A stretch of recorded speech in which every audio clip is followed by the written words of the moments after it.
Vamos à casa do Senhor. Mesmo de pé, vamos orar ao Senhor, porque Ele é digno de toda confiança. Em nome de Jesus. Domingo passado, aqui dentro do escritório, eu falei ao pastor, não me sinto preparado, como não estou me sentindo até agora, mas Deus é bom, mas eu não estou tremendo, glória a Deus, já é um bom sinal. Oremos ao Senhor. Pai, no nome do Senhor Jesus, nós te pedimos nesta hora luz sobre esta palavra lida, comentada e falada. Eu te peço, Deus, em nome de Jesus, que o Senhor coloque por terra tudo aquilo que eu venho aprendendo, que eu aprendi há alguns anos atrás, toda a minha forma teológica de conhecimento, Deus amado, tudo isso, Senhor, diante de Ti, não representa nada. O que representa, Deus amado, é um coração voltado para Ti, e é isso, Senhor Deus, que nesta hora eu necessito de Ti. Necessito que o Senhor fale, confirme, que o Senhor convença corações, porque, Deus amado, nós desde a semana passada estamos falando de um tema único, que é a Tua volta. O Senhor está na porta, está voltando, a Tua igreja está sendo preparada à volta do mundo, Deus amado, as trombetas estão tocando. Ó Deus, muitos estão ouvindo, mas muitos não estão ouvindo essas trombetas tocarem. E é por isso, nesta manhã, Deus amado, que nós estamos aqui, para fazer com que a Tua voz seja ouvida, para fazer, Deus amado, que esses irmãos possam entender qual seja a grande, poderosa unção que está, Senhor Deus, nesta palavra. E é por isso, Espírito Santo, que eu te peço, fala a cada coração, em nome de Jesus, e usa-me para a glória do Teu nome. Amém. Amém. Glória a Deus. Deus é maravilhoso, podem sentar, em nome de Jesus. O Senhor é maravilhoso. Marcelo, pode soltar o primeiro, por favor? Esta semana, o tema da palavra desta manhã é o arrebatamento, a volta de Cristo, a igreja e Israel. Este estudo, na verdade, ele foi uma bênção na minha vida, porque está até marcado aqui, está baseado no simpósio de escatologia do Dr. Norbert Litz, da chamada da meia-noite, onde nós pudemos participar no dia 18 de 2008, isso mesmo, 2008, foi uma bênção. Esse pregador, ele é um pregador suíço, ele é um missionário, ele viveu no Uruguai, depois ele viveu na Bolívia como missionário, e hoje ele é um mantenedor da palavra na Suíça. E ele é um colaborador da Chamada da Meia-Noite. Quem aqui conhece esse site, é um site muito abençoado, é um site dirigido para Israel e a igreja, é um site cristão, e vocês ali, se puderem entrar, puderem conhecer, vocês vão ver tremendas conselhos, chaves bíblicas, Bíblia online, enfim, uma bênção, o site é uma bênção.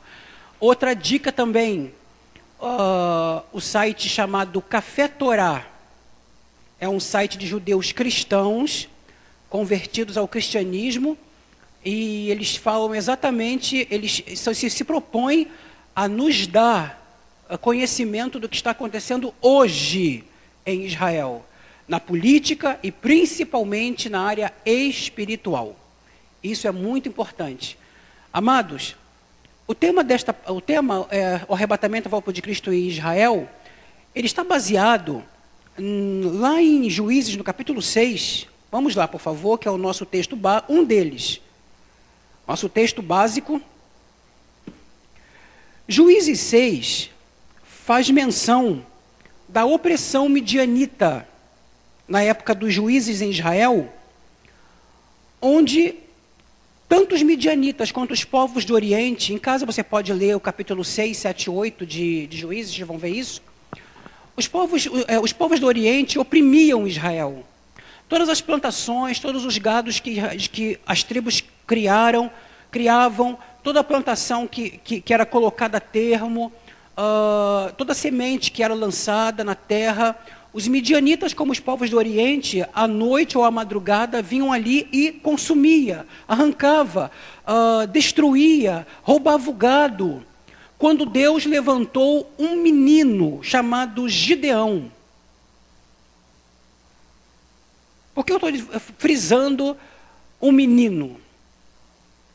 Porque se você observar bem na palavra, na Bíblia, Deus chama homens, mas também chama meninos, crianças.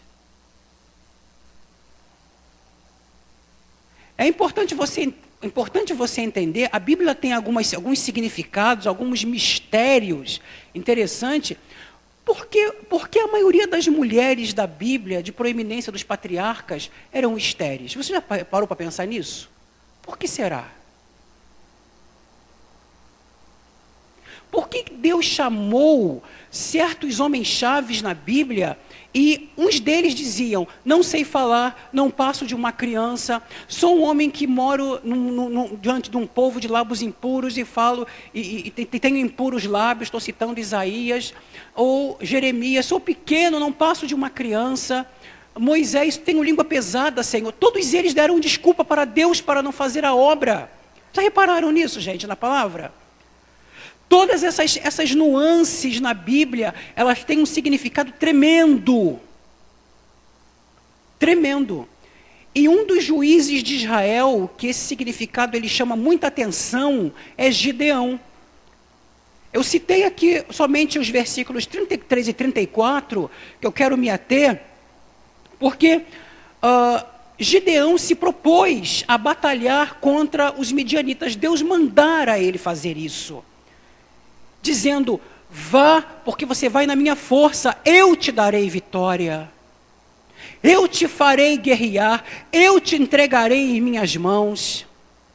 Quantas vezes nós temos de Deus uma resposta de oração, uma palavra profética: vá, faça isso, vá, dobre teu joelho, clame a mim, e nós não fazemos, e nós ficamos tímidos, nós negligenciamos.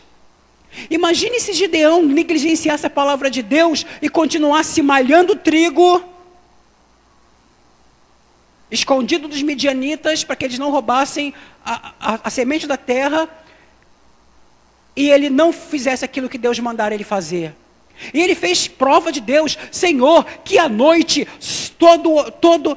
todo capim venha a estar molhado e só a lã esteja seca. E fez a primeira, e fez a segunda, e fez a terceira. Quantas vezes nós dizemos para Deus: Senhor, se for da tua vontade isso na minha vida, faça esse propósito.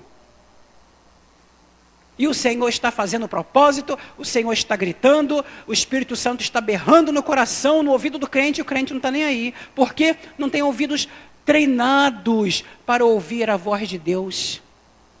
É um erro, até mesmo dentro da teologia, nós dizermos que nós temos que ter um ouvido espiritual. Vida espiritual todos nós temos. O pastor Antônio acabou de falar sobre isso aqui.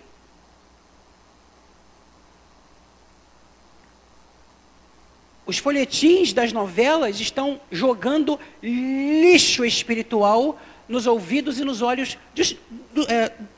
dos crentes. E nós não temos percebido, nós crentes, não percebemos que Deus mesmo na sua palavra tem sua semente guardada para que nós, crentes, possamos ouvi-lo falando ao nosso coração. Cada vez que você abre esta palavra aqui, cada vez que você folheia estes textos aqui, essa biblioteca de livros, essa biblioteca tem que ser lida com unção e oração. Porque de capa a capa são letras, mas entre linhas existem verdades espirituais escondidas, tremendas, e eu quero revelar umas aqui para vocês nessa manhã. Vamos de correr, porque senão eu começo aqui a divagar e vou em frente. Então veja bem, o versículo 33 diz assim: e todos os midianitas e amalequitas e povos do Oriente se ajuntaram e passaram ao acampamento do vale de Jezreel. Então o Espírito do Senhor revestiu a Gideão, o qual tocou a trombeta, ou rebate na sua Bíblia, E os abezritas se ajuntaram após dele. Enviou mensageiros por toda a tribo de Manassés, que também foi convocada para o seguir. Enviou ainda mensageiros a Asser e a Zebulon e a Naftali, e saíram para encontrar-se com ele. Eu quero me ater em que Gideão, então o Espírito do Senhor revestiu a Gideão, o qual tocou a trombeta. Amados, nós somos testemunhas que a trombeta de Deus tem tocado sobre a terra de maneira contundente e muitas trombetas nós não estamos ouvindo. Pode passar os próximos slides, Marcelo, por favor. A história de Gideão tem muito conteúdo profético e nos mostra o futuro de Israel e o tempo da grande tribulação. Portanto, podemos usá-la para analisar a volta de Jesus para a sua igreja, pois as histórias de Deus com Israel e com a igreja se entrelaçam, ou seja, se sobrepõem.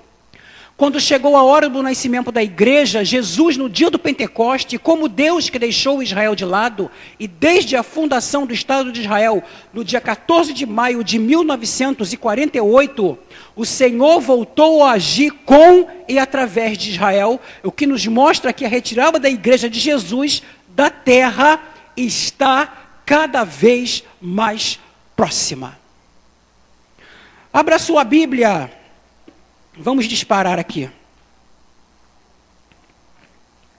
Abra sua Bíblia em Romanos. Não, Romanos não. Romanos. Não. Romanos capítulo 9.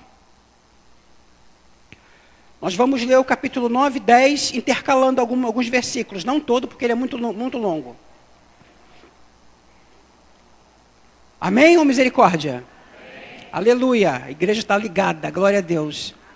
Amados, eu estou combinando com um pastor, já conversei com ele algumas semanas atrás, em trazer para vocês um seminário sobre cultura judaica.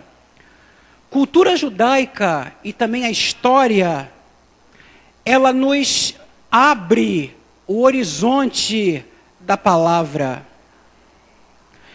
Ela nos abre respostas como: por que celebrar a ceia e nela fazer menção de Cristo todas as vezes que vocês se ajuntarem? Respostas como: por que a terra clama até agora esperando solução? Romanos capítulo 10. Porque os porquês da Bíblia, eles têm resposta. Algumas respostas só são dadas através de oração. Não te deixarei se tu não me abençoares. Deuteronômio 29 declara que as coisas encobertas são para o Senhor nosso Deus, as reveladas são para nós. Eu disse não.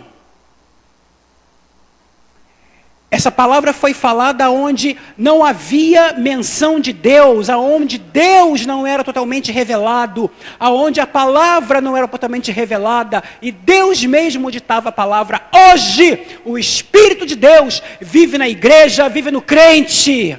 E é no crente que ele fala, é pelo crente que ele fala, é pelo servo e pela serva de Deus.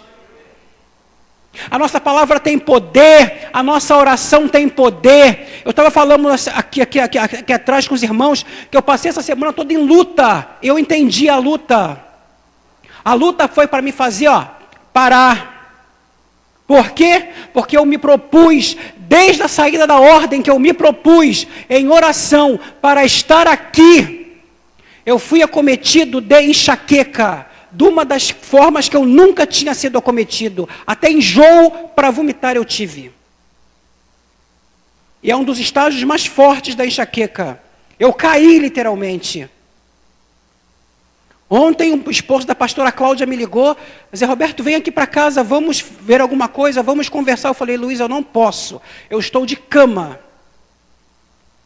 E quando eu tomo o remédio me derruba, eu tenho que dormir. E hoje de manhã eu levantei e eu falei, eu não vou tomar remédio.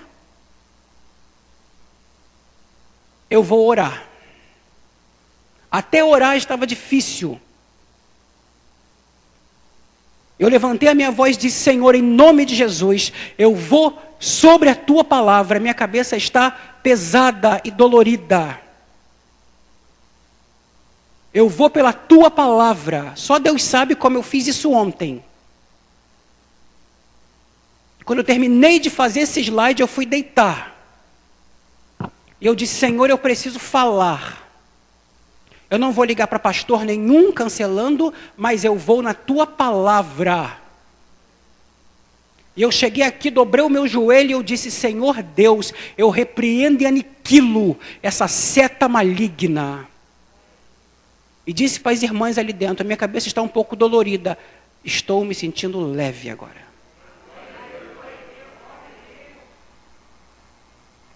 A nossa palavra tem poder quando você lança essa palavra no reino espiritual e você não deve duvidar desta palavra dita no mundo espiritual. Eu disse na semana passada aqui que no mundo espiritual existem leis e leis poderosas que são altamente cumpridas.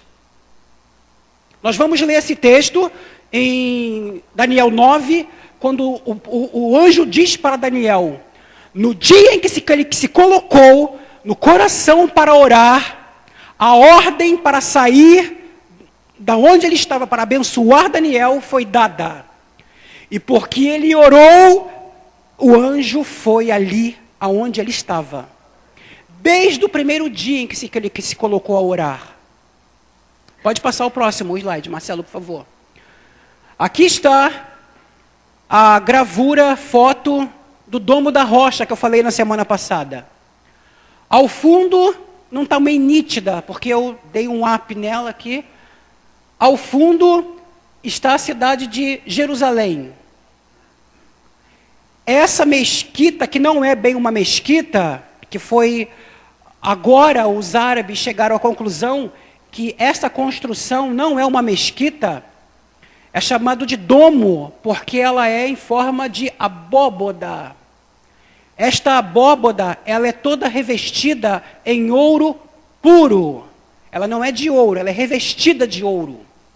Por isso que ela reluz ao sol. Esse é o antigo templo em Israel, onde os árabes se assentaram essa construção. Para que Israel volte a ter um templo, esse lugar tem que cair. Essa construção tem que cair. Mas como? Primeiro, não há consenso. Segundo, não há limite. Terceiro, nem se cogita mudança de endereço desse lugar. Próximo slide, Marcelo, por favor. Esse é também o sentido por ocasião do arrebatamento. Quando soar a trombeta, a igreja será reunida, revestida com o Espírito Santo e arrebatada ao encontro do Senhor Jesus. Está escrito lá em Tessalonicenses capítulo 4, versículo 16 a 18. Porquanto eu fiz assim, porque eu quero acelerar, ok? Anotem, ou se os irmãos quiserem depois, peguem com o irmão Marcelo, que está tudo aqui no computador da igreja. Porquanto o Senhor mesmo, dada a sua palavra de ordem, ouvida a voz do arcanjo e ressoar a trombeta de Deus, descerá dos céus e os mortos em Cristo ressurgirão primeiro, ou ressuscitarão primeiro. Depois nós, os vivos que ficarmos, seremos arrebatados juntamente com Ele entre nuvens para o encontro do Senhor nos ares, e assim estaremos para sempre com o Senhor. Consolai-vos, pois, uns aos outros com estas palavras. Foi um dos temas que eu falei na semana passada. Num abrir e piscar de olhos, ao soar da última trombeta. As trombetas têm soado, irmãos. Eu estarei falando aqui algumas coisas, depois eu volto ao slide, porque uma coisa vai completar a outra. Senão esse slide teria 50, 60 tópicos, aí eu ficaria aqui até 2, 3 horas da tarde, então não daria certo. Então, veja o seguinte, Quando a igreja de Jesus, quando Israel tornou-se novamente a menina dos olhos de Deus, quando Israel perdeu essa hegemonia, quando a igreja foi chamada, quando o mistério de Deus foi revelado, porque a igreja é um mistério de Deus. Israel, vou contar aqui a história rapidamente. A história de Israel vai ser contada em 3 minutos aqui. Senhor da glória. Quando Israel se formou nação, durante todo o seu período de caminhada, tanto no deserto, depois do assentamento, depois como nação, foi uma nação que sempre foi voltada para as coisas das nações ao seu redor. Nunca viam a benevolência que Deus fazia para com eles. Para isso o Senhor levantou os juízes, depois dos juízes os profetas, depois dos profetas os reis. Reis bons subiram ao trono, vieram outros que eram maus. Até que Deus levantou profetas para que todos eles escrevessem um único ícone. Todos eles escreveriam, seria Cristo. De Isaías a Abacuque, todos eles falavam de Cristo. Mas o povo de Israel, durante 400 anos, é o espaço em que está Malaquias e Mateus, onde Israel viveu sem direção profética, onde Israel viveu sobre sua própria cerviz, e uma família única, os agimoneanos, não vou me ater muito nisso, que foram os únicos que reteram a palavra, quando os romanos chegaram a Israel, arrasando todo mundo. Foi nesse cenário que Cristo nasceu. Cristo chegou nesse cenário onde Israel estava sendo dominado pelo jugo romano. E os judeus aguardavam, ansiavam um rei, porque era a promessa dos profetas do Antigo Testamento, um rei viria que os libertaria, mas eles não entendiam que esse rei os livraria do jugo espiritualizado que eles viviam, não do jugo humano e terreno que eram os romanos. Vamos abrir um parêntese para isso. Conhecimento para vocês. Hoje em Israel, alguns professores, teólogos, principalmente professores de Velho Testamento, de Antigo Testamento, professores profeta,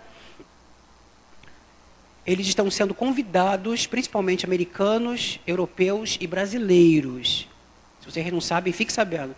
Estão sendo convidados para as escolas de profeta em Israel hoje, para explicarem a eles profecias que eles não entendem. Isso é uma trombeta tocando, viu? Quando isso chegou aos meus ouvidos, eu disse: Senhor, Tu és maravilhoso.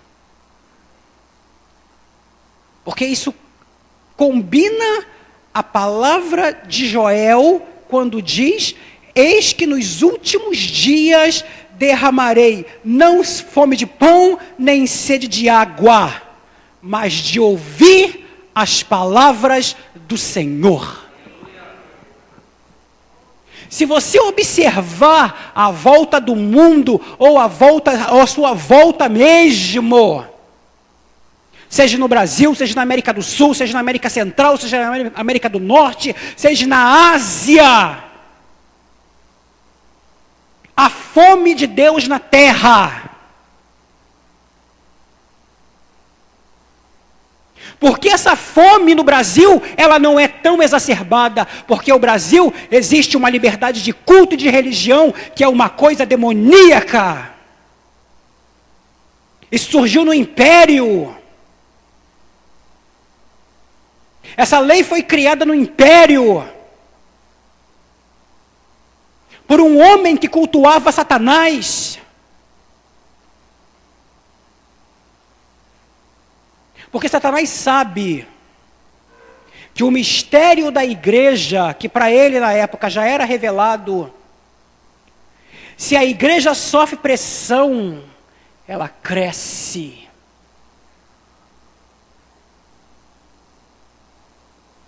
Quando eu passei um período na minha vida em Porto Alegre e fui com a Igreja Assembleia de Deus Central de Porto Alegre numa missão no Uruguai, eu nunca vi lá o que eu vi aqui. Fome de Deus, eu quero esse Jesus para mim, porque o meu sofrimento é grande. Por que na Europa o evangelho é morto?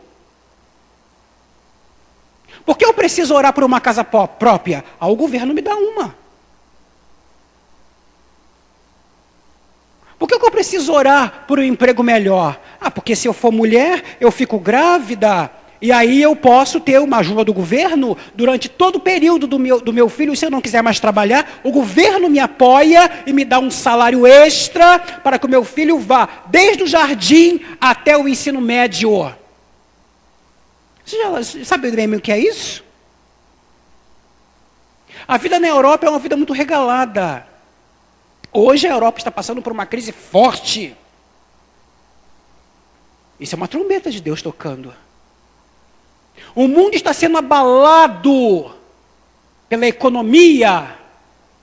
Mas por outro lado, há um grupo que está buscando. O evangelho na Índia está crescendo. Vocês sabiam disso?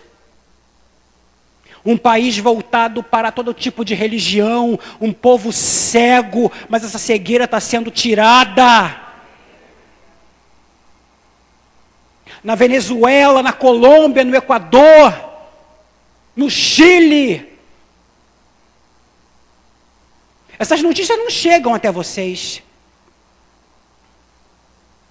Mas quando chega, o motivo é de dar glória a Deus, aleluia, Jesus está voltando, porque a fome de Deus na terra. Por que a igreja do Rio de Janeiro, por que a igreja do Brasil não se regozija com certas coisas? Primeiro, porque não sabe. Segundo, porque isso acontece mesmo. Na década de 70, 80, se falava muito de avivamento. Avivamento, avivamento. Cadê o avivamento hoje? Nós vivemos hoje no Brasil, como aconteceu na Argentina. A Argentina passou por um período de avivamento, avivamento, avivamento. Hoje está morta. O avivamento tem que nascer aqui, ó. A começar de mim. Quebra corações. Israel, no ano 1, ou no século 1, por rejeitar Jesus, o quê? Filho do carpinteiro, filho de José, o carpinteiro, se diz filho de Deus? Não. A igreja do primeiro século em Jerusalém ela não subsistiu por muito tempo, porque houve problemas. Precisou Deus levantar Paulo, precisou Deus levantar homens no Novo Testamento, de Atos em diante, para que escrevesse epístolas, para que desse visão às igrejas, para que levantasse as igrejas estavam sendo bombardeadas por doutrinas judaicas, por rudimentos do mundo. E a igreja passou por uma transformação. Não vou nem entrar em catolicismo aqui. Israel Deus colocou um freio em Israel. E chamou um povo, segundo Oséias, que não era povo. Eu mandei abrir Romanos, mas eu mesmo não li. Mas vamos lá. Glória a Deus. Capítulo 9, verso 6, diz assim. Não, 6 não. Verso 4. São israelitas, pertence-lhes a adoção, Também a glória, as alianças, a legislação, o culto e as promessas. Deles são os patriarcas, e também deles descende o Cristo, segundo a carne, o qual é sobre todos, Deus bendito para todo sempre. Amém.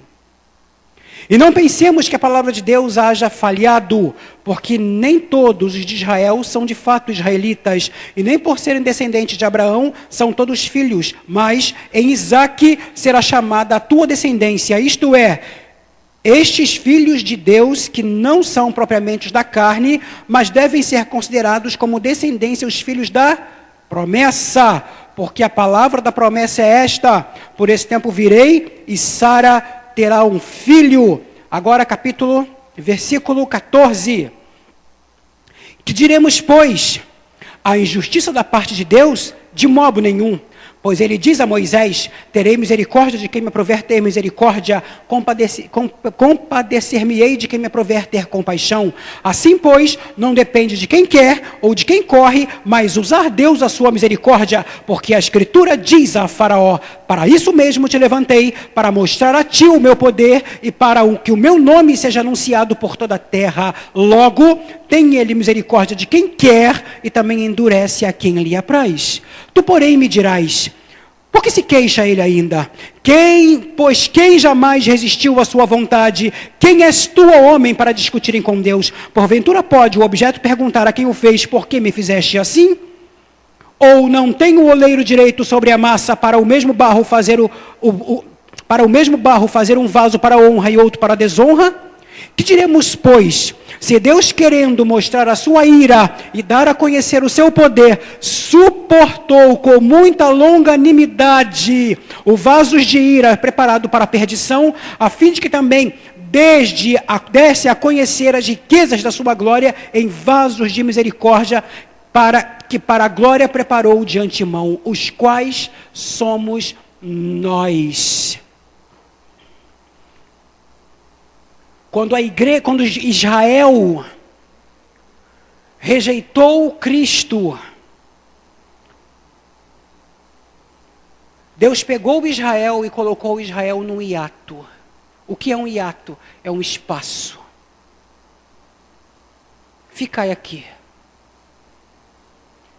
E chamou um povo, que segundo Oséias 2:5 declara que não era povo. É o que Paulo está dizendo aqui. Vamos continuar.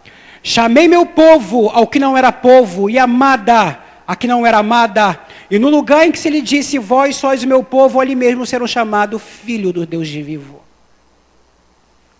A igreja de Jesus, ela nasceu em Atos 2. Ali ela foi gerada.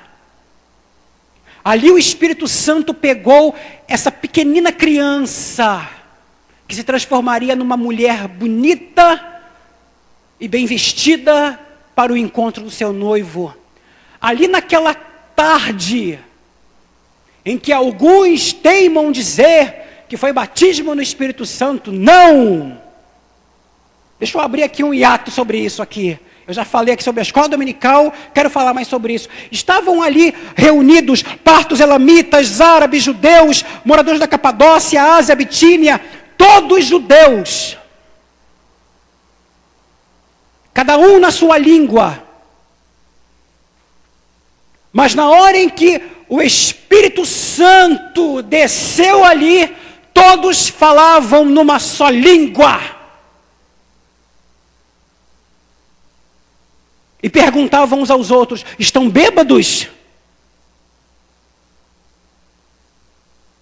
Que dom é esse? Maravilha. Eu vi esse dom manifestado num vídeo, que eu me ajoelhei naquele dia, eu falei: Deus é maravilhoso. Convenção dos judeus cristãos em Israel, em 85. Uma irmã que foi nessa convenção, ela me deu, na época foi uma fita cassete, uma fita de vídeo. Estavam ali judeus, crentes e igreja. Estavam italianos, brasileiros, argentinos, americanos, japoneses, franceses, indianos, ingleses, todos falando, todos orando na sua língua. Na hora do acendimento, do acender a vela, na hora da oração, quando o Espírito Santo desceu sobre eles, todos falavam numa só língua. O japonês com o alemão abraçado na fita, pulando e falando. Eu falei, Deus, tu és maravilhoso. É essa língua que tu vai juntar à igreja. Quando o Senhor chamar todos. Este grande dia será um dia de regozijo, mas também será um dia de perplexidade e pavor. Igreja, prepare-se. Esse dia não tardará. Talvez nós presenciemos ele.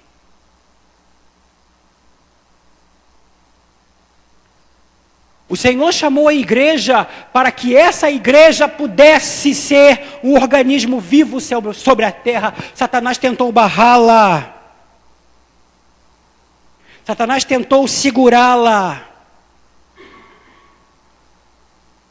Existiu um general na história que se tornou imperador romano chamado Diocleciano.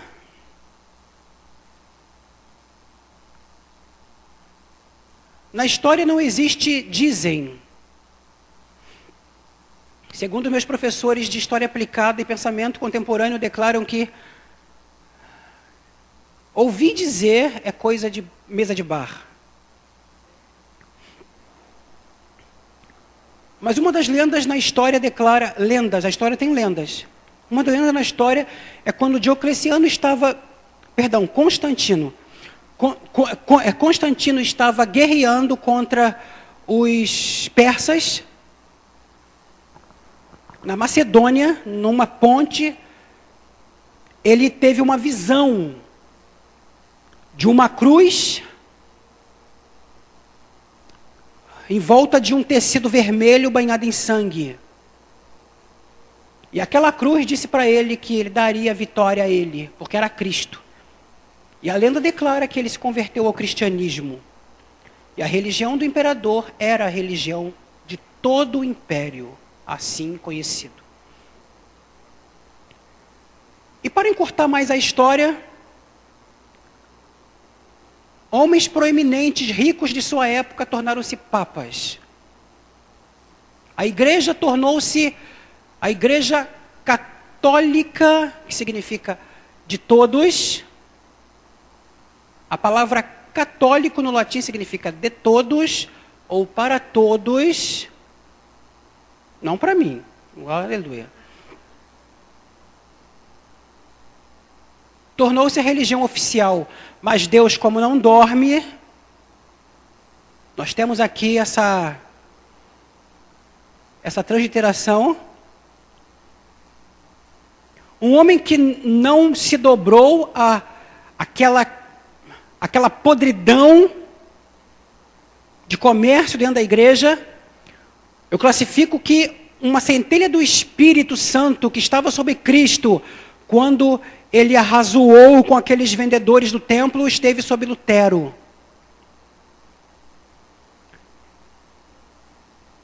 Ele acabou com o compromisso com Roma e apregoou na porta da Catedral de Wittenberg as 95 teses. Mas o que me chama a atenção na história, vocês vão ver isso no filme, não vou contar o filme para vocês, prometo. É que ele pôde ver numa época onde as trevas espirituais estavam mais negras como nunca. O Espírito Santo deu a ele a visão. Ele lendo Romanos, ele viu que o justo, ele viveria pela fé. E este é o cerne da vida do crente. O justo tem que viver pela fé. Aquele crente que não conhece esse tópico na Escritura, falta nele alguma coisa. E o que é fé? É você colocar o pé e saber que Deus colocará o chão. Isso é fé. Ah, eu tenho fé em Deus, eu tenho fé, claro, eu tenho fé, mas a minha conta bancária é gordíssima. Eu fui o ganhador da Mega Sena de sábado. Isso não é fé, não. Fé é você conhecer o Deus que você serve e pela promessa que Ele te dá na palavra, você clamar e ver a mão dEle se manifestando, seja em qualquer área que você possa estar precisando. É família? Clame a Deus. É saúde? Clame a Deus. É emprego? Clame a Deus. Clame a Deus. Eu não vou nem contar meu testemunho de novo aqui para vocês, já contei aqui 2 vezes, não vou contar a terceira. Mas quando alguém, e semestre foi mês passado, quando eu ouvi assim, eu falei, ih, Jesus, só o Senhor mesmo. Aí a menina, o quê? Eu falei, não, nada não. Mas vou contar o que foi. Quando alguém sem trabalho formal, como este que vos fala, pode fazer uma faculdade de uma das caras do Rio de Janeiro. Quando? E não tem bolsa não, integral não, viu? Tem uma bolsa ali, mas Deus é bom. E semana passada uma colega estava, eu não aguento mais, está muito caro. Eu falei, quanto você pagou esse semestre? Eu estou fazendo 6 matérias, paguei 510. Eu falei, Jesus, você pagou 510? Eu paguei 510, está muito caro. Eu falei, quanto você pagou? Eu falei, eu paguei 260. Ela, 260? Você faz quantas matérias? Eu faço 6. Mas como? Eu falei, Jesus, obrigado. E comparamos os boletos. Na Estácio, as matérias são flutuantes. Uma custa tanto, outra custa tanto, uma custa tanto, uma custa tanto.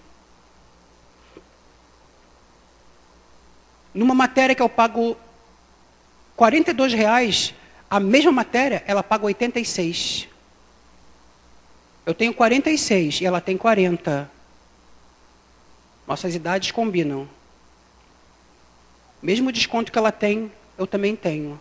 Mas ela não tem o Deus que eu tenho. Eu não sei o que é isso, amados. É bênção.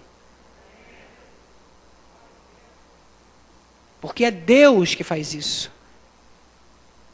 Eu falei, Deus, eu sou um estagiário. Eu sou um estagiário. O Senhor há de me abençoar. E tem me abençoado, amados. Não posso reclamar. Se eu disser, Senhor, preciso disso, eu estarei pecando. Não preciso. De tudo que eu preciso hoje, o Senhor já me deu. Eu estava falando na quinta-feira para o Jailson, isso mesmo. Aqui na cantina. Eu faço matérias na faculdade que os livros são todos em PDF. E eu falei para Deus, Senhor, eu preciso de um tablet, não tenho como comprar. Meu professor, todo mundo tem que ter um tablet, que hoje está barato, e todo mundo, a maioria comprou, outros não compraram, e eu falei, Senhor, eu só vou comprar se o Senhor me der condições, eu não tenho como. E sabe para onde eu fui? Fui para o joelho, fui orar. Interessante, eu vou dar esse testemunho hoje aqui, viu, pastor? Lembra que eu falei que eu queria dar? Num domingo pela manhã, eu estava com R$10 no bolso. E o Espírito Santo falou para mim, dá, oferte esse dinheiro. Eu falei, Senhor, mas se eu ofertar esse dinheiro, como é que eu vou para casa? Observe. E o Senhor falou para mim, dê. Eu peguei o envelope e dei. Sem dor nenhuma no coração. O Senhor falou, Ele vai cumprir. O culto terminou. E um irmão que sempre me me carrega, é o Márcio, que é a Kelly. Eu estava aqui, ele virou-se para mim e falou assim, e aí, vai comigo? Eu falei, vou. Ele nem sabe disso. Amados, na nossa vida, Deus atua, quando eu digo nossa, é nossa. Atua de uma forma sobrenatural. E o tablet, como chegou? Uma irmãzinha me ligou, Zé Roberto, eu preciso de oração, eu preciso que você ore por mim e tal, eu estou passando por isso. Detalhe, essa irmãzinha é rica. Quando eu digo rica, ela não precisa pensar no que ela vai comer amanhã, para você ter uma ideia, tá? Só para você ter uma ideia, ela tem um apartamento no Leme, uma casa na Tijuca, 3 apartamentos em Irajá, e por aí vai mais. Mas amém, glória a Deus, aleluia. Deus abençoa ela de uma forma que é para ela. E ela falou, Zé Roberto, eu preciso que você ore por mim, vem aqui em casa, preciso que você ore por mim. Eu falei, amém, vou aí. Cheguei lá, orei por ela, conversamos, ela chorou muito. Eu levei essa irmãzinha para Cristo, quando eu trabalhei numa empresa, ela trabalhou também. Ela precisava de uma palavra e tal. No término, estava quase indo embora, ela falou assim, Zé, quando eu te liguei, o Senhor mandou te dar uma coisa. Eu falei, o quê? Ela me deu um cheque de R$1.000. Eu olhei e falei, amém, Deus é bom. Da onde veio o tablet? Deus é fiel, amados. Deus é fiel. E se deixar, eu começo a falar aqui. Amados, eu vou encerrar essa palavra hoje. Não vou ficar para domingo que vem, senão eu vou enjoar vocês. Pode passar, Marcelo, por favor. O que acontecerá com os crentes por ocasião do arrebatamento? Então se dará um grande milagre. Seremos libertados da nossa carne, ou seja, do nosso corpo terreno. A respeito, lemos em 1 Coríntios 15, versos 52 a 53, essa verdade. Somente então, depois do arrebatamento, estaremos através da transformação livres do pecado. Que transformação será essa? Queridos, não é carne e sangue que vai herdar o reino dos céus. Aqueles que já morreram passarão por uma transformação. Isto é, seu corpo espiritual será transformado para habitar na eternidade. E a carne? A carne não merece consideração. E os vivos terão que ser também o quê? Transformados. Eu botei uma foto, Marcelo, vai passando aí, por favor. Vai passando, passa, aí. Eu botei uma foto que eu achei no Google. Eu acredito que nem mesmo o sapato e as vestes poderão subir. Sabe por quê?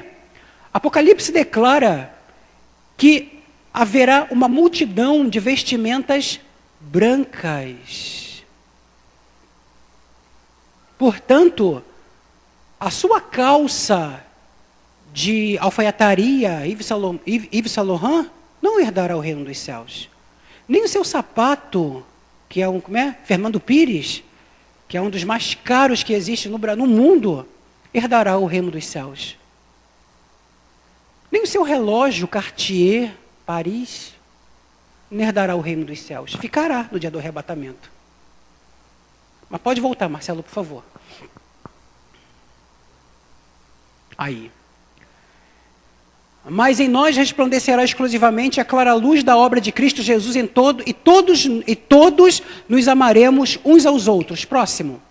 Nossa carne é receptiva para o pecado e também para a enfermidade e a morte. Isso acabará no momento do arrebatamento, quando formos transformados e receberemos um corpo espiritual, quando o mortal se revestir da imortalidade. E essa transformação por ocasião do arrebatamento, ao soar da trombeta, nos é mostrado alegoricamente no caso de Gideão. Próximo. Aqui está o Muro das Lamentações.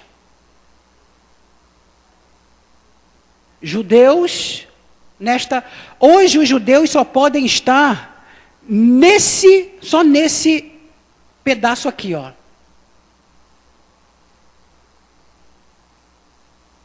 Que é a única parte do muro oriental que ficou intacto. Depois do ano 70, por Tito, que destruiu o templo em Jerusalém. Foi a única parte.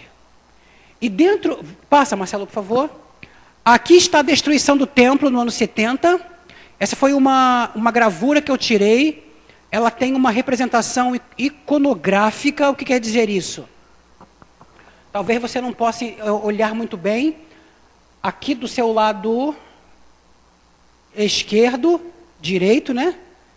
Tem aqui tropas romanas, o candelabro, colunas romanas e saraiva de fogo caindo, representando a destruição. Pode passar, Marcelo, por favor.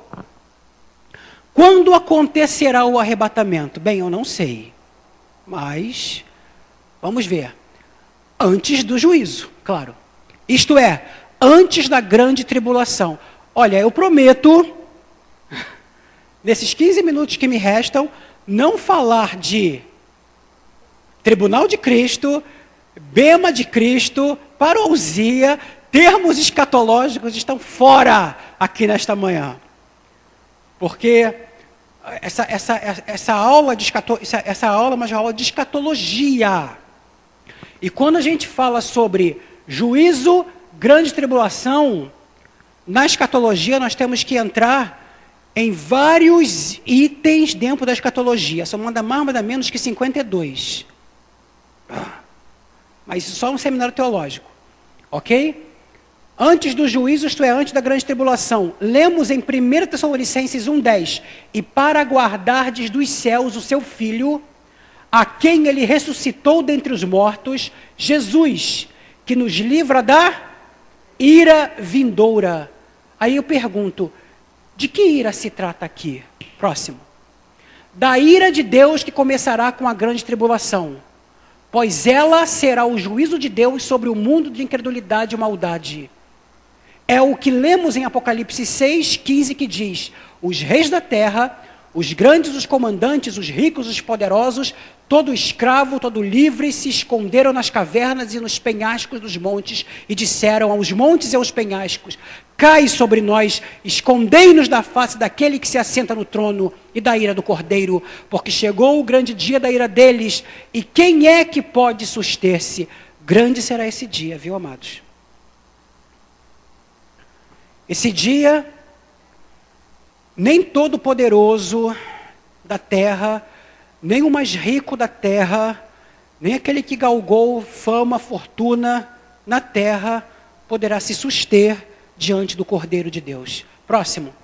A igreja de Jesus será preservada dessa ira do Senhor, pois terá seu início no tempo da grande tribulação.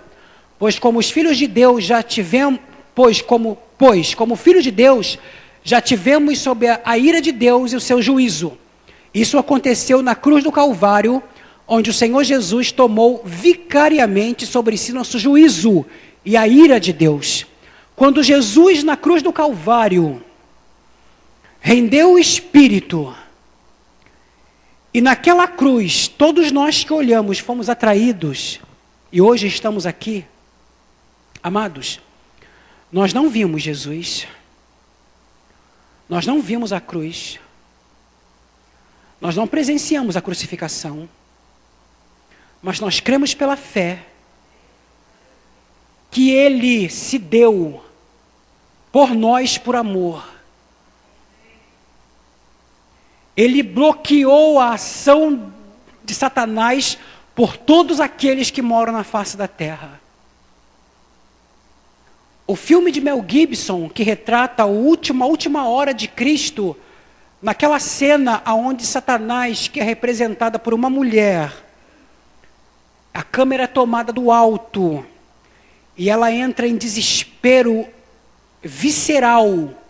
Quando Jesus morre, aquele desespero retrata exatamente o desespero que Satanás teve quando ele entendeu que se matasse um homem, ele resolveria o problema, mas depois da morte desse homem, ele entendeu que com essa morte, ele ia enfrentar nada mais, nada menos do que um mundo inteiro de problemas, porque todos aqueles que o aceitassem e viessem para ele, recebessem a ele como Senhor e Salvador, tivessem o Espírito Santo em sua vida, poderia bloquear sua ação na face da terra.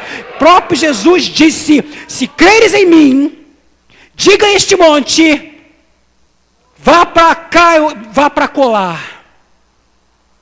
Se creres em mim, ainda como diz a Escritura, do seu interior, ou melhor dizendo, do melhor exato grego, do seu ventre, fluirá uma fonte a jorrar. Isto é, isso é o que Cristo quer dizer, viver em novidade de vida. O crente que vive em novidade de vida, ele não vive, pobre de mim, que vou perecer. Não! O crente que vive em novidade de vida, ele pode ter o vento, ele pode passar pelo funil, ele pode passar pelo estreito, mas o Senhor está com ele. Ele sabe que o Senhor está com ele, e daqui e dali ele não arreda o pé. Não arreda o pé. Crente do Senhor, de Jesus, nesta manhã. Seja a luta que você esteja passando, eu não sei. Seja a luta que você esteja passando, não arrede o pé da sua fé. Seja mais simples dono dedão do pé da topada do futebol. Ou seja, o câncer corroendo o coração. Mas Deus é fiel a sua palavra para levar a termo até o último dia.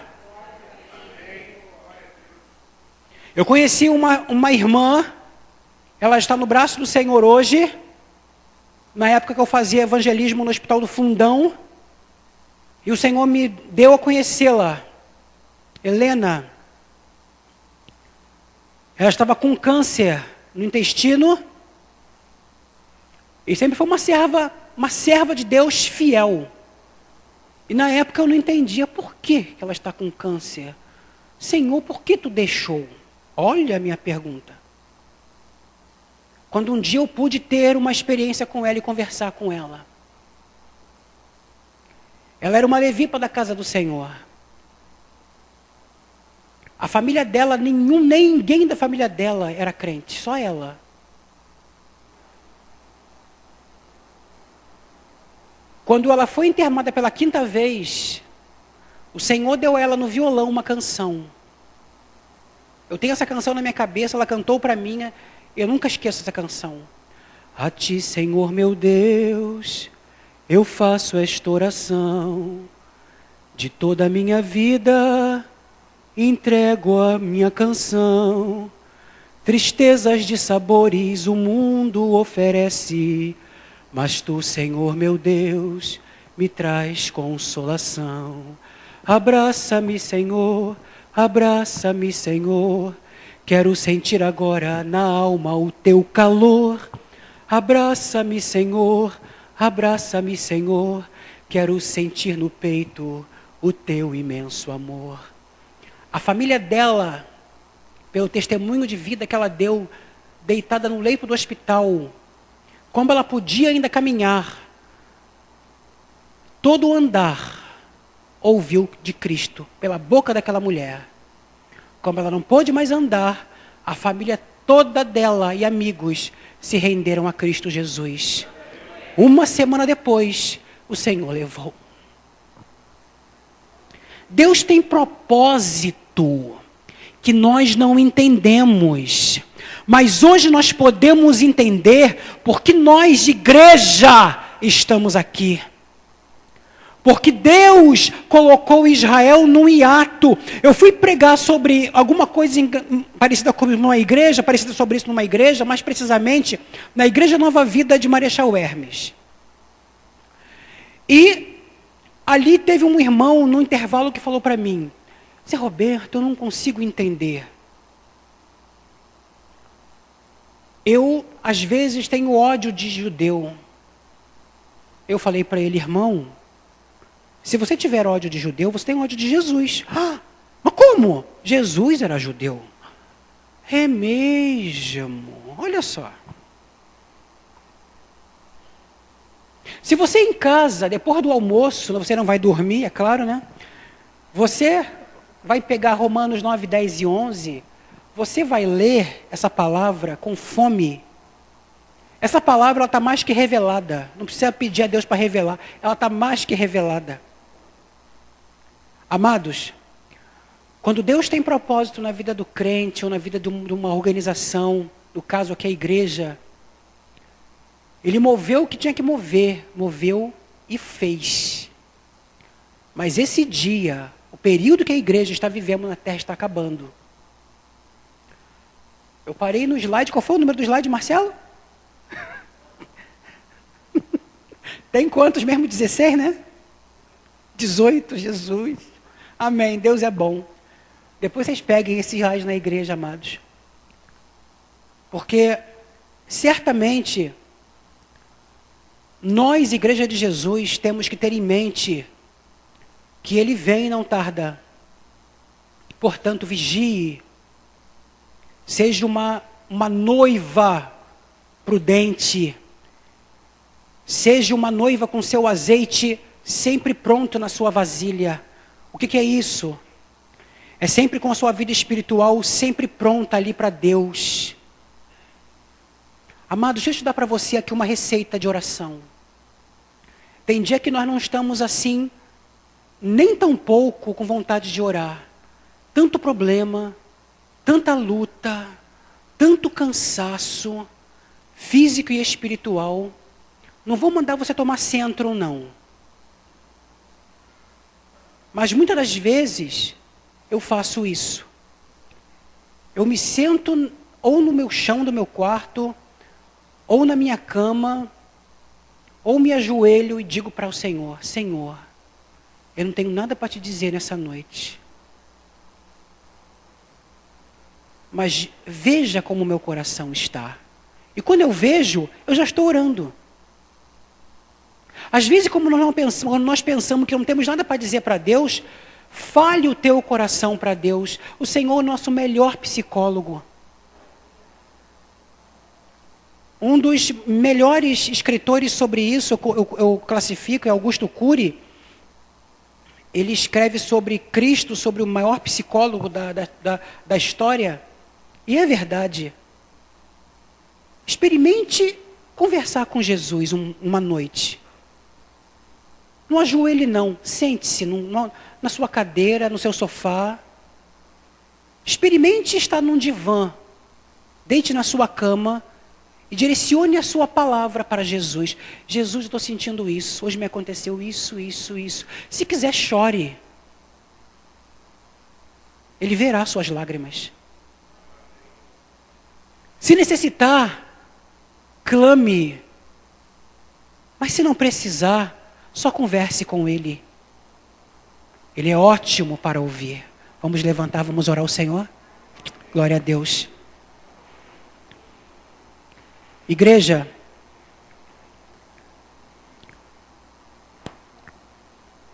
nós precisamos entender que se vivemos nessa terra, é nessa terra que temos que vencer. Portanto, seja qual for a luta que você esteja passando, lance a Deus, em nome de Jesus. Posso orar, pastores? Amém? Aleluia.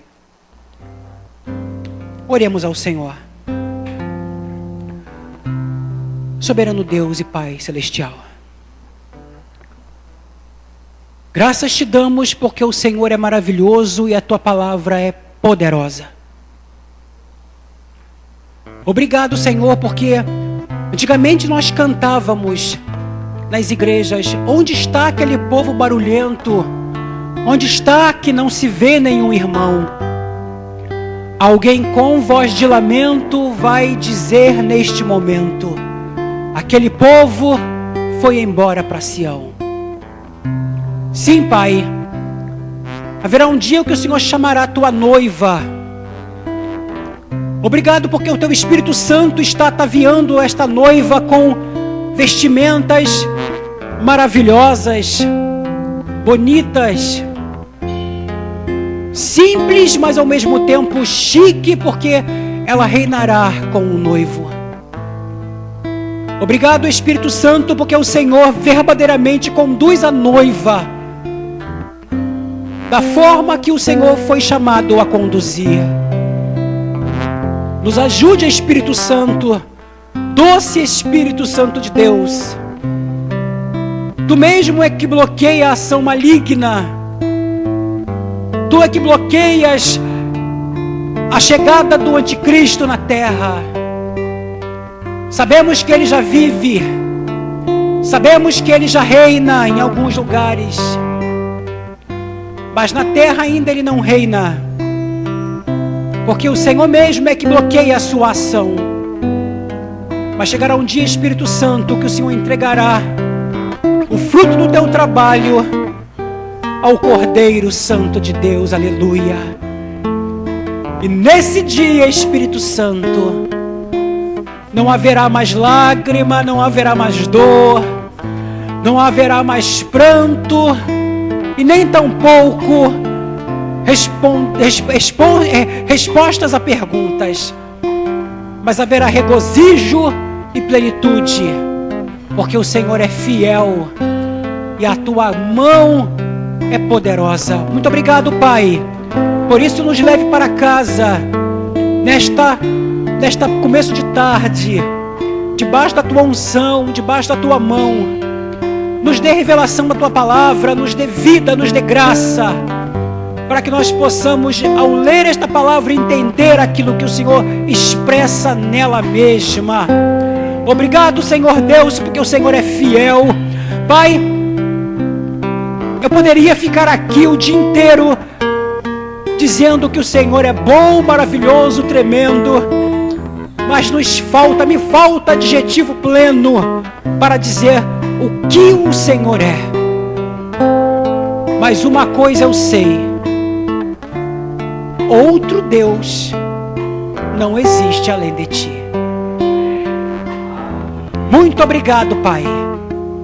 Que a nossa semana seja uma semana de bênção. Que o nosso resto de domingo seja um domingo de refrigério, de vida, de vitória, de cura, em nome de Jesus Cristo.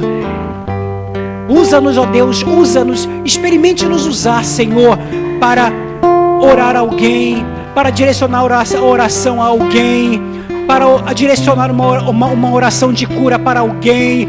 Nos ajude, Espírito Santo, a fazer a tua obra, em nome de Jesus Cristo. Te oramos em nome de Jesus. Que a graça do Senhor te derrame sobre ti, e que o Espírito Santo sobre ti, ele te capacite, dando plena paz, hoje, amanhã e para todo sempre. Que a igreja diga amém, e amém, e amém.